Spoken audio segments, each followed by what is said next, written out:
మే 10వ తారీఖు ఆదివారం ఉదయం. అనా ఇది ఈ వారం అమెరికా శీర్షిక కింద వారాంతర సమీక్ష. క్రానలాజికల్ ఆర్డర్‌లో వస్తానండి. మే 3వ తారీఖున మొదలుపెట్టి, సరిగ్గా వారం క్రితం మే 3వ తారీఖున స్పిరిట్ ఎయిర్‌లైన్స్ దివాళా తీసింది అమెరికాలో. అంతకుముందు అమెరికన్ ప్రభుత్వం స్పిరిట్ ఎయిర్‌లైన్‌ని అందులో $500 మిలియన్ ఇన్వెస్ట్ చేసి దాన్ని బెయిల్ ఔట్ చేస్తామన్నారు. దాని నుంచి వెనక్కి తప్పుకోవాల్సొచ్చింది. ఎందుకంటే స్పిరిట్ ఎయిర్‌లైన్స్‌కి ఏ విధమైన అసెట్స్ లేవు. వాళ్ళు లీజ్ తీసుకున్న ఎయిర్‌లైన్స్‌తో బిజినెస్ నడుపుతున్నారు. సో, ఏ విధమైన అసెట్స్ లేని వాళ్ళతో డబ్బులు పంప్ చేస్తే దానికి ఉపయోగం లేదని చెప్పి స్పిరిట్ ఎయిర్‌లైన్స్‌ని బ్యాంక్రప్ట్ చేయనిచ్చారు. Guess what? Thanks Obama. అది ఒబామా తప్పే. బైడెన్ తప్పే. So, that is what transportation secretary Sean Duffy was saying. Sean Duffy మీద ఒక తర్వాత వివాదం వచ్చింది. ఆయన ఒక రియాలిటీ స్టార్ ఇంతకుముందు. ఆ రియాలిటీ షో ఏదో దాంట్లో ఒకసారి న్యూడ్‌గా ఉన్నాడు. అండ్ దెన్ చాలా అభ్యంతరకరమైన వ్యాఖ్యలు కూడా చేశాడు అందులో. రియాలిటీ షోకి సంబంధించింది అనుకోండి. Not one of the participants గురించి. అతను ఇప్పుడు ట్రాన్స్‌పోర్టేషన్ సెక్రటరీగా ఉంటూనే మరొక రియాలిటీ షో ఫిల్మ్ చేస్తున్నాడు. సో, ఆయన గారు అంటారు, స్పిరిట్ ఎయిర్‌లైన్స్ బ్యాంక్రప్ట్ అవ్వడం, ఎన్నో వేల మందికి ఉద్యోగాలు పోవడానికి కారణం Obama, Biden. By the way spirit airlines దివాళా తీయడానికి కారణం ఆకాశం అంటుతున్న జెట్ ఫ్యూయల్ ధరలు. ఎందువల్ల అది? ఇరాన్‌తో యుద్ధం వల్ల. But thanks Obama. Thanks Biden. ఈయన గారి యుద్ధం వల్ల ఇటుపక్క స్పిరిట్ ఎయిర్‌లైన్స్ దివాళా తీసింది. అదే సమయంలో మా అధ్యక్షుల వారు ప్రాజెక్ట్ ఫ్రీడమ్ అనే ఒక కొత్త మిషన్‌ని ప్రతిపాదించారు. హార్మోజ్ స్ట్రెయిట్‌లో వెళ్తున్న ఓడలన్నిటికీ ఎస్కార్ట్ ఇస్తాము. అది American secretary of state Marco Rubio ఒక ప్రెస్ కాన్ఫరెన్స్‌లో ఎంత గొప్ప మిషనో, అంత గొప్ప మిషను అని చెప్పేసి దాన్ని ఎత్తేసాడు. 10 గంటల తర్వాత ట్రంప్ గారు అలాంటిది ఏం చేయట్లేదు అన్నాడు. కారణం ఏంటంటే సౌదీ అరేబియా ఈయన మీద ఒత్తిడి పెట్టిందంట. మా దేశంలో ఉన్న బేసెస్ నువ్వు వాడుకోవడానికి లేదు ఈ మిషన్‌తో అని. ఇంకేం చేస్తాడు? తగ్గాడు. అదే రోజున ఇరాన్ సంధి కావాలి అంటే అమెరికన్ బలగాలను వెనక్కి తీసుకోవాలి, ఆంక్షలు ఎత్తివేయాలి, అలాగే నష్టపరిహారం చెల్లించాలి అని చెప్పి ఇరాన్ డిమాండ్ చేస్తూ ఈ ప్రతిపాదన. ఒక పక్కేమో సీజ్ ఫైర్ నడుస్తోందని చెప్తున్నారు. మరో పక్కనేమో వాళ్ళు వీళ్ళని కాల్చారు, వీళ్ళు వాళ్ళని కాల్చారు అన్న వార్తలు కూడా వస్తున్నాయి. మే 4వ తారీఖున యూఏఈ మీద అలాగే అమెరికన్ షిప్స్ మీద కూడా ఇరాన్ కొన్ని దాడులు చేసిందనే వార్తలు వచ్చాయి. యాజ్ యూజువల్ ట్రంప్ గారు ఏమన్నాడు, పరిణామాలు చాలా దారుణంగా ఉంటాయి మీ మీద అన్నాడు. Former New York city mayor Rudy Giuliani 81 సంవత్సరాల రూడీ జూలియానీ విషమ పరిస్థితుల్లో ఆసుపత్రి పాలయ్యాడు. చెప్పిన కారణం ఏంటంటే న్యూమోనియా వచ్చింది అని వెంటిలేటర్ మీద కూడా ఉన్నాడంట. ఇది వార్తగా ఎందుకు చెప్తున్నానంటే 9/11 సమయంలో అంటే 2001లో 22 అవర్స్ పడిపోయినప్పుడు ఆయన మేయర్‌గా ఉన్నాడు కదా! ఆ సమయంలో తను పీల్చిన గాలుల వల్ల ఇది వచ్చింది అంటే తాను ఒక హీరోగా చిత్రీకరించుకుంటూ అతని స్పోక్స్ పర్సన్ ఇచ్చిన ఇదనమాట.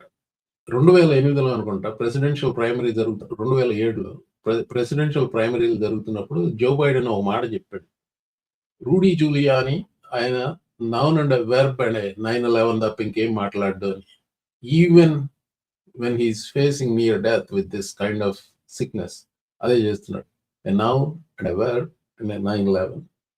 మే 5వ తారీఖున పిల్లల ఫిట్‌నెస్‌ని ప్రోత్సహిస్తూ వైట్ హౌస్ ఓవల్ ఆఫీస్‌లో ఒక చిన్న సమావేశం పెట్టాడు. అందులో పిల్లల్ని చాలా మందిని పిలిచాడు. ఆ పిల్లలతో అతను చేసిన వ్యాఖ్యలు, చేసిన చేష్టలు అవి చూస్తే మీకు అమాంతంగా డోకొచ్చే అవకాశం చాలా ఉంది. దాని గురించి లైవ్ షోలో మాట్లాడదలుచుకున్నాను. ఒక ఉదాహరణ ఇస్తాను. ఒక 8 ఏళ్ల కుర్రవాడిని can you beat me up అని అడిగాడు. ఈయనకి 80 ఏళ్ళు. ఆ కుర్రాడికి 8 ఏళ్ళు. 10 టైమ్స్ ఏజ్. అసలు ఆ ప్రస్తావన ఎందుకు వస్తది? 8 ఏళ్ల కుర్రాళ్ళని కెన్ యూ అంటే తాత మనవడి మధ్య ఏదన్నా ఇది అయితే అవ్వచ్చు కానీ దేంతో గాని president of the United States అయ్యుండి సో ఎనీవే 2001 నుంచి ఇప్పటి వరకు Rudy Giuliani noun and verb and 9/11 గురించి ఎట్లా చెప్తున్నాడో గత సంవత్సరంగా ట్రంప్ గారు ఏ విషయం గురించి మాట్లాడినా గానీ దాన్ని అలా తీసుకొని బాల్ రూమ్స్ విషయానికి వస్తాడు. ఆ బాల్ రూమ్ పిక్చర్లు ఎట్టా పెట్టుకుని అందరికి చూపిస్తాడు. He's next level crazy now ball rooms కి సంబంధించి. గుర్తుపెట్టుకోండి, సంవత్సరం క్రితం దీని సంగతి ప్రస్తావించినప్పుడు $200 మిలియన్ ఖర్చు అవుతుంది, నా జేబులోంచి పెడతా అన్నాడు. తర్వాత 300 మిలియన్ అవుతుంది, ప్రైవేట్ డోనర్స్ ఇస్తారు, ట్యాక్స్ పేయర్ల ఖర్చు లేదు. ఆ 300 తర్వాత 400 అయింది. మొన్న వైట్ హౌస్ కరెస్పాండెన్స్ డిన్నర్ జరుగుతున్నప్పుడు ఏదో ఒక హత్యా ప్రయత్నం అనకండి, ఒక స్కిర్మిష్ అయింది కదా, దాన్ని బట్టి ఇప్పుడు లేదు, ఇప్పుడు ట్యాక్స్ పేయర్లు కట్టాల్సిందే, బాల్ రూమ్ అందరూ అడుగుతున్నారు, 150 సంవత్సరాల నుంచి అందరూ ఎదురు చూస్తున్న బాల్ రూమ్ ఇప్పుడు కట్టాల్సిందే, అది దేశ భద్రతకు సంబంధించిన విషయం, టైమ్ డూమ్ అన్నాడు. అప్పటి వరకు కంగ్రెషనల్ రిపబ్లికన్స్ గమ్మున కూర్చున్నారు దీని గురించి ఏం మాట్లాడకుండా. సెనేటర్ చక్ రాసి 90 ఏళ్ల పైన అతనికి నిజంగా. He introduced a fiscal bill in which there is an allocation of $1 billion. $1 billion ballroom కి ట్యాక్స్ పేయర్స్ పే చేయాల్సిందని చెప్పి ప్రతిపాదించాడు. బాల్ రూమ్, దానికి వీళ్ళు పెట్టిన పేరు East Wing modernization project. Ballroom అంటున్నా. FBI డైరెక్టర్, భారత సంతతికి చెందిన వారిలో తలమానికమైన ఒక వ్యక్తి కశ్యప్ పటేల్. ఆయన మీద వచ్చిన అభియోగాలన్నీ ఒక పక్క హాస్యాస్పదమైనవి, మరొక పక్క ఇలాంటి వాడ FBI డైరెక్టర్ అని. కాష్ పటేల్ ఎక్కువగా తాగుతూ స్పృహ కోల్పోయి ఏం చేయాలో తెలియని పరిస్థితుల్లో అతని సెక్యూరిటీ డీటెయిల్ తను ఉన్న రూమ్ ని బ్యాటరింగ్ ర్యామ్స్ తో బద్దలు కొట్టి లోపలికి వెళ్ళి, అంటే అతన్ని ఎవరో ఏదో చేశారని కాదు, అతను ఎక్కువగా తాగాడు, దానివల్ల అతనికి ఆరోగ్యానికి ప్రమాదకరం, అందుకని చెప్పి ఇలాంటి చర్యలు తీసుకోవాల్సి వస్తుందని చెప్పి ఈ స్వాట్ టీమ్ టెక్నిక్స్ వాళ్ళు వాడబోయింది. అంటే ఇంతవరకు చేసినట్టు లేరు, కానీ that is what they contemplated. అంటే ఉదయం ఇంకా నిద్ర లేవలేదు, మీటింగ్ మిస్ అయ్యాడు, 11 గంటలు అయింది, ఆయన లేవలేదు, తలుపులు తీసుకుని బయటికి రాలేదు, తలుపులు బద్దలు కొట్టి లోపలికి వెళ్ళి ఏం చేస్తున్నాడో చూద్దాం, ఏంటి అలా తాగి అలాగే పడిపోయాడా, స్పృహ కోల్పోయాడా, ఆల్కహాల్ పాయిజన్ అయిందా, ఇలాంటి ఆలోచనలో అతని సెక్యూరిటీ డీటెయిల్ ఉన్నారు. దాని గురించి అట్లాంటిక్ మ్యాగజైన్ లో ఒక పెద్ద రిపోర్ట్ వచ్చింది. ఆ అట్లాంటిక్ మ్యాగజైన్ సరా ఫిట్స్ ప్యాట్రిక్ ఆవిడని సూ చేశాడు. ఆవిడని అట్లాంటిక్ మ్యాగజైన్ ని $250 మిలియన్ కి సూ చేశాడు. Guess what they did? Bring it on అన్నారు Atlantic magazine. By the way, మీకు తెలియకపోతే Atlantic magazine is owned by Steve Jobs widow.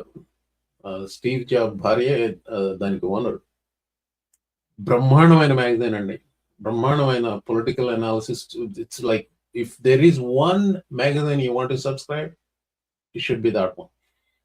So ఈ రిపోర్టర్ ఏం చేసింది, ఇలా సూ చేసిన తర్వాత ఇంకొక రిపోర్ట్ వేసింది. FBI డైరెక్టర్ కాష్ పటేల్ తన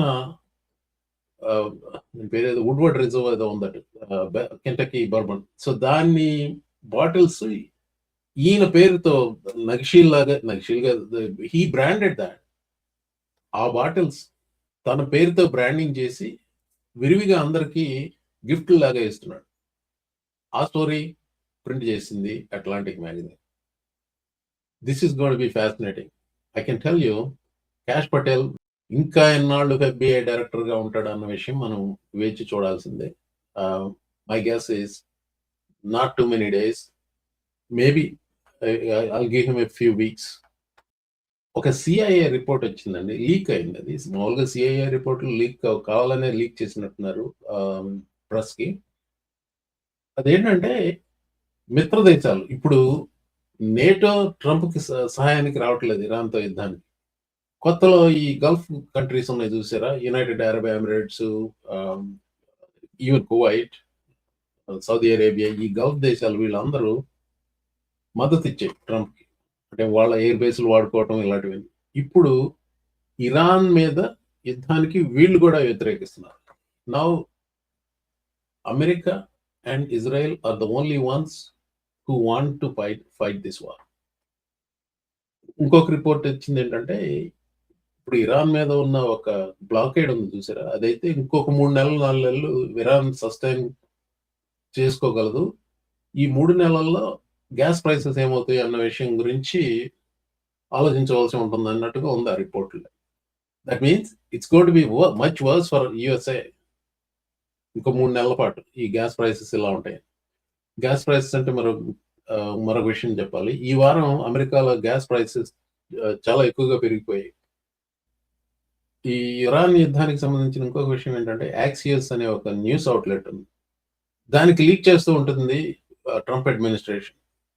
వాళ్ళు వాళ్ళు ప్రచురించడానికి ముందు ఏది progress is made with Iran talks ఇట్లా అలా ఏదో చెప్తూ ఉంటారు. ఏకపక్షంగా ఉంటాయన్నమాట. అమెరికా పలానా చెప్పింది అన్నది యాక్సియోస్ రిపోర్ట్‌లో ఉంటుంది గానీ, ఇరాన్‌కి సంబంధించి దాంట్లో కన్ఫర్మేషన్ ఏముండదు. అంటే it's just they are using this Axios outlet for propaganda Trump.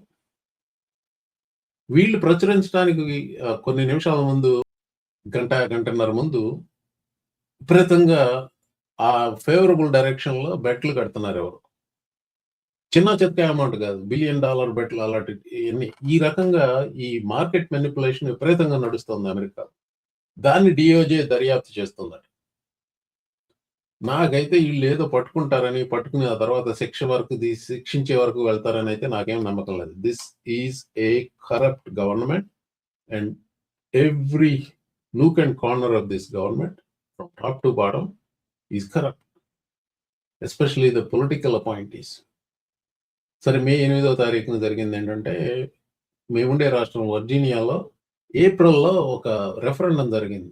ఇది రీడిస్ట్రిక్టింగ్ చేయాల్సి ఉంటుంది. అది 11 నియోజకవర్గాల్లో ప్రస్తుతం 6 డెమోక్రాట్స్, 5 డెమోక్రాట్స్ ఉన్నదాన్ని ఈ రీడిస్ట్రిక్టింగ్ చేయటం, ఇది వచ్చే ఎన్నికలలో చేస్తే 10 మంది డెమోక్రాట్స్, ఒక్కళ్ళు రిపబ్లికన్ వచ్చేలాగా రీడిస్ట్రిక్టింగ్ చేయడానికి ఓటర్లు ఇచ్చారనమాట. 52% ఎంతో ఆమోదించారు. అది చెల్లదు అని వర్జీనియా సుప్రీం కోర్టు తీర్పిచ్చింది. 4-3 తీర్పు. అదేంటంటే ప్రొసీజరల్‌గా ఫాలో కాలేదని. అంటే ప్రొసీజరల్ అంటే టెక్నికాలిటీస్ చూపించారు. సో, దీనికి సంబంధించిన కొంచెం ఈరోజు లైవ్ షోలో ఎక్కువ మాట్లాడతాను. బట్ క్లుప్తంగా చెప్పాలి అంటే, this is bad news. Especially if you are anti Trump, anti current Republican party అయితే this is really bad news. By the way, అదే సమయంలో southern states Alabama, Tennessee, Louisiana వాళ్ళు అగ్రెసివ్‌గా రీడిస్ట్రిక్టింగ్ చేసేసి బ్లాక్ ఓట్‌ని కంప్లీట్‌గా డైల్యూట్ చేస్తున్నారు. అందరూ అనేది జిమ్ క్రో 2.0 ఈజ్ హియర్. నేను it is the news looks really bleak on this redistricting fight. ఇవన్నీ ఏంటంటేనండి స్ట్రక్చరల్. రీడిస్ట్రిక్టింగ్ ఇది అనేది స్ట్రక్చరల్.